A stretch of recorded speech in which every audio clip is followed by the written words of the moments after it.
नमस्कार दोस्तों, आप सभी का स्वागत है हमारे YouTube चैनल मान्या लाल किताब रेमेडीज़ में। आज मैं आपके साथ बात करने जा रहा हूं शुक्र देव की राशि तुला राशि के बारे में। और आज का मुख्य टॉपिक होगा सूर्य देव और शनि देव की जो युति बनी है वो तुला राशि के जातकों के साथ कैसा प्रभाव लेकर आई है, आपकी ज़िंदगी को किस तरीके से प्रभावित करेगी। सर्वप्रथम मैं आपको ये बता देना चाहता हूं कि ये जो सामने कुंडली बनाई है ये तुला राशि की कुंडली है, जहां पर 7 नंबर लिखा है। सो आपकी ये तुला राशि है। सो आपकी ही राशि के पंचम भाव का संबंध दोस्तों संतान का भाव कहा जाता है। इस भाव को बुद्धि और विवेक का भाव कहा जाता है। इस भाव को हमारे करियर का भाव कहा जाता है। हमारे अंदर सोचने की समझने की कितनी क्षमता है, हमारी सिक्स्थ सेंस कितना काउंट करती है, ये पंचम भाव से संबंधित होता है। हमारी औलाद क्या करेगी, हमारे संतान कैसी होगी, कैसा उसका भविष्यफल होगा, सो पंचम भाव से इन चीज़ों का प्रतिनिधि करता है। सो पंचम भाव में सूर्य और शनि का इकट्ठे होना। सूर्य और शनि जिसको ज्योतिष शास्त्र में पिता और पुत्र कहा जाता है, लेकिन ये एक ऐसे पिता पुत्र हैं जिनकी आपस में नहीं बनती। लेकिन कहते हैं कि एक ही सिक्के के दो पहलू, अलग अलग पहलू होते हैं। कुछ लोगों के लिए, एक इंसान का एग्जाम्पल देता हूँ, एक इंसान कुछ लोगों के लिए बुरा होता है, वही इंसान जो होता है उसको दूसरे लोग अच्छा समझते हैं। एक ही इंसान के दो रूप अलग अलग लोगों के लिए अलग हो जाता है।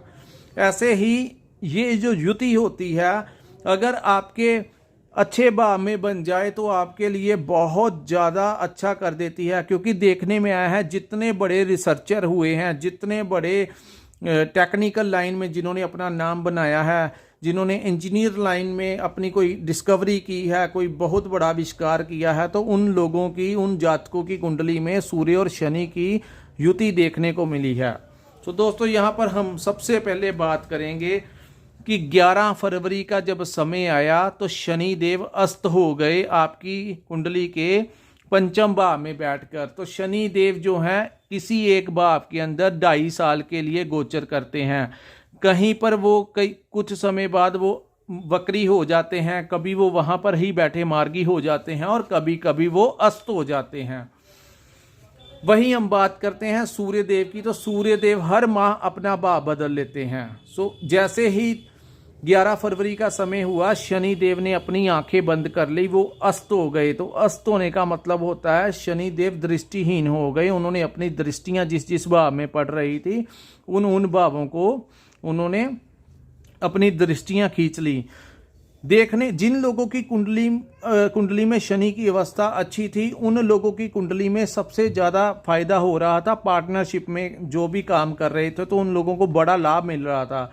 लेकिन जिनकी कुंडली में शनि की बाय बर्थ, जिनका शनि नीच भाव का था या शनि की अवस्था अच्छी नहीं थी, किसी दुश्मन ग्रह के साथ था, पीड़ित था, तो वहां पर शनि देव जो हैं, जो लोग पार्टनरशिप में कहीं पर काम कर रहे थे, तो देखने में आया उनकी पार्टनरशिप में बहुत ज़्यादा डिस्प्यूट्स होने शुरू हो गए। किसी ना किसी बात को लेकर पार्टनरशिप टूटने के कगार पर आ गई।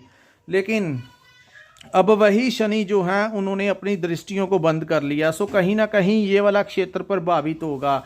जिनका तो अच्छा चल रहा था उनको थोड़ी सी समस्या आ सकती है, जिनका अच्छा नहीं चल रहा था उनको थोड़ा सा बेनिफिट मिल सकता है। अब हम बात करेंगे सूर्य देव की। सूर्य देव पूरे बल के साथ मकर राशि को छोड़कर 13 फरवरी 2024 को आपके पंचम भाव में आ गए। सूर्य जब यहाँ पर आ गए तो उनकी सीधी दृष्टि लाभ भाव पे पड़ी। व्यापार में आपको कोई बड़ा लाभ हो सकता है। अगर आपकी कोई पेमेंट रुकी हुई है तो वो आपको मिलने के आसार बन जाएंगे। नौकरी अगर आप करते हैं तो आपके नौकरी में प्रमोशन, क्योंकि ये लाभ भाव पर सूर्य की उच्च की दृष्टि, सूर्य का सीधी दृष्टि अपने ही, जहाँ पर 5 नंबर लिखा है, ये सिंह राशि बनती है। लाभ भाव के ऊपर, सिंह राशि के ऊपर सूर्य देव की दृष्टि पड़ने से नौकरी में प्रमोशन होने के आसार बन जाएंगे। दोस्तों यहाँ पर जब सूर्य और शनि इकट्ठे होते हैं तो कभी कभी मंगल खराब कर देते हैं। तो मंगल खराब होने की वजह से आप अपनी सेहत का विशेष ध्यान रखिए। मंगल आपके इस भाव में बैठे हैं। सो प्रॉपर्टी को लेकर कोई दिक्कत खड़ी हो सकती है। अगर आपकी माता की सेहत खराब चल रही है तो वहाँ पे आप उनका ट्रीटमेंट करवा लें, थोड़ी सी परेशानी ना आ जाए उनकी सेहत को लेकर। और तीसरा, वाहन चलाते समय सावधानी यूज़ करें, तेज ड्राइव ना करें, क्योंकि कोई मंगल बद्ध होने की वजह से कोई ना कोई मुश्किल, कोई ना कोई परेशानी खड़ी हो सकती है, चोट लगने के चांसेस बना देती है। क्योंकि मंगल को भाई बहनों का भाव भी कहा जाता है। सो अपने भाइयों से किसी भी प्रकार का डिस्प्यूट मत करें तुला राशि वाले। ये जो समय है ये निकाल लेंगे तो आगे सब कुछ ठीक हो जाएगा। अब हम बात करते हैं इस भाव को, जो मेन भाव संतान का। सो दोस्तों, देखने में आया होगा 13 फरवरी के बाद ही आप संतान के को लेकर थोड़ी सी चिंता रह सकती है। उनको कोई फीवर हो सकता है या उनको कोई चोट लग सकती है संतान को। सो संतान को लेकर कोई भी लापरवाही ना करें। उनकी पढ़ाई में कुछ दिक्कत आ सकती है।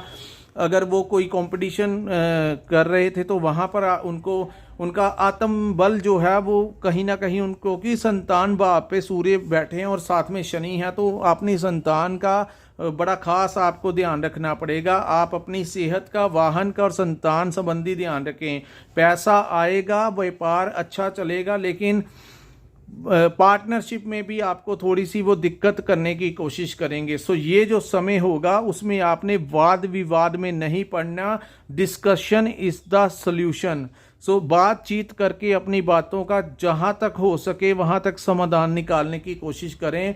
डिस्प्यूट को, अगर कोई तनाव की स्थिति बनती है तो उसको, छोटी सी चिंगारी को अगर आप गुस्से में आकर ज़्यादा तूल दे दें, क्योंकि ये आपका बुद्धि और विवेक का भाव भी है। सो आपकी अगर कुंडली में बुध की अवस्था अच्छी नहीं है तो आपका जो तनाव की स्थितियां बन सकती हैं। आप बुद्धि से काम, यहाँ पर मैं आपको रिकमेंड करूँगा कि आप अपने बुध का उपाय जरूर करें, ताकि आपका सूर्य और शनि आपके बुध को, आपके सोचने और समझने की क्षमता, आपके बुद्धि और विवेक के भाव को कहीं ज़्यादा प्रभावित ना करे। सो आप अपने बुध को और मंगल को ठीक रखें, ताकि ये युति जो है वो आपको ज़्यादा नेगेटिव रिजल्ट ना दे पाए। तो दोस्तों, ये था जो छोटे तरीके से मैंने बारीकी तरीके से आपको बताया कि किन चीज़ों का आपने ध्यान रखना है और किन चीज़ों को अवॉइड करना है। पैसा आएगा, इसमें कोई प्रॉब्लम नहीं है। पैसे के बिना ज़िंदगी अधूरी रहती है। पैसा आएगा, लेकिन ये चीज़ें भी कहीं ना कहीं इंसान की ज़िंदगी के साथ जुड़ी हुई हैं।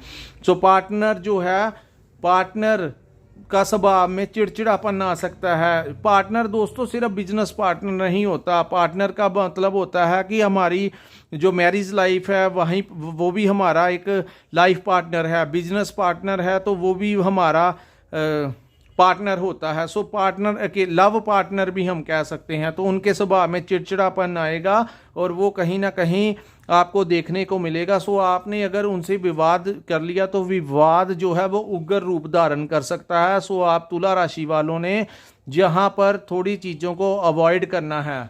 सो दोस्तों, ये था तुला राशि के जातकों को लेकर सूर्य और शनि की युति का कैसा रहने वाला है आपके ऊपर प्रभाव, किन चीज़ों को आपने करना है, किन चीज़ों को आपने अवॉइड करना है, इसके ऊपर हमने आज का एनालिसिस किया है। अगर आपको हमारी ये वीडियो अच्छी लगी हो तो हमारे चैनल को लाइक और सब्सक्राइब करना मत भूलिए और अपने दोस्तों और मित्रों के साथ शेयर कीजिए, अपने भाई बहनों के साथ शेयर कीजिए जिनकी तुला राशि है।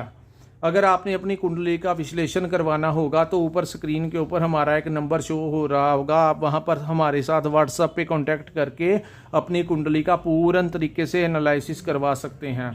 सो दोस्तों, यहीं पे हम अपनी वीडियो को विराम लगाते हैं। नमस्कार, जय माता दी।